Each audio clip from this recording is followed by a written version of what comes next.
യൂറോപ്യന്മാരുടെ സംഭാവന ഒറ്റനോട്ടത്തിൽ.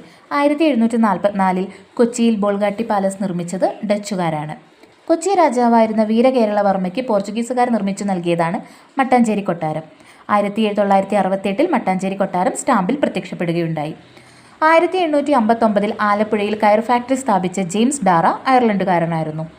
1859 ആലപ്പുഴയിൽ കയർ ഫാക്ടറി സ്ഥാപിക്കുമ്പോൾ തിരുവിതാംകൂർ മഹാരാജാവ് ഉത്രം തിരുനാൾ മാർത്താണ്ഡവർമ്മയാണ്. നിലമ്പൂരിൽ തേക്ക് തോട്ടം ആരംഭിക്കുന്നതിന് നേതൃത്വം നൽകിയ കനോലി ബ്രിട്ടൻകാരനാണ്. കേരളത്തിൽ അച്ചടിയുടെ പിതാവായ ഹെർമൻ ഗുണ്ടർട്ട് ജർമ്മനിക്കാരനാണ്. കേരളത്തിൽ ആദ്യത്തെ റെയിൽവേ പാത നിർമ്മിച്ച വിദേശികൾ ബ്രിട്ടീഷുകാർ. 1861 ബേപ്പൂർ മുതൽ തിരൂർ വരെയാണ് ആദ്യത്തെ റെയിൽവേ പാത നിർമ്മിച്ചത്. കേരളത്തിൽ ബ്രിട്ടീഷുകാർ പണിത ആദ്യത്തെ പണ്ടകശാല വിഴിഞ്ഞത്താണ്. കേരളത്തിൽ ബ്രിട്ടീഷുകാർ പണിത ആദ്യത്തെ കോട്ട അഞ്ചുതെങ്ങ് കോട്ടയാണ്. ബ്രിട്ടീഷുകാർ ആദ്യമായി സ്ഥാപിച്ച കോട്ട സെൻറ് ജോർജ് കോട്ട, മദ്രാസ്. 1568 മട്ടാഞ്ചേരിയിൽ ജൂതപ്പള്ളി പണി കഴിപ്പിച്ചു. ജൂതപ്പള്ളി അറിയപ്പെടുന്ന മറ്റൊരു പേര് പരദേശി സിനഗോഗ്.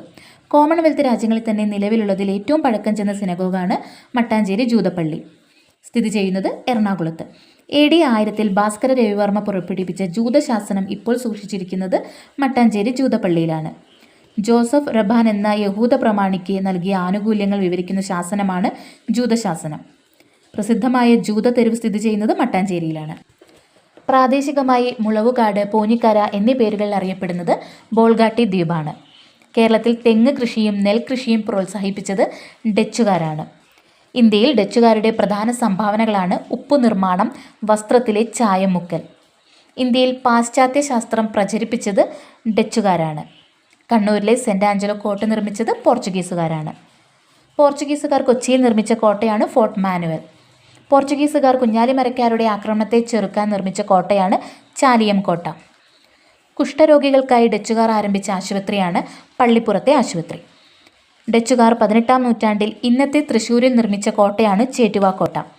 ഡച്ചുകാരിൽ നിന്നും 1789 ധർമ്മരാജാവ് വിലയ്ക്ക് വാങ്ങിയ കോട്ടകളാണ് കൊടുങ്ങല്ലൂർ കോട്ട, പള്ളിപ്പുറം കോട്ട. തോമസ് കോട്ട എന്നറിയപ്പെടുന്ന പറങ്കിക്കോട്ട സ്ഥിതി ചെയ്യുന്നത് കൊല്ലത്തെ തങ്കശ്ശേരിയിലാണ്.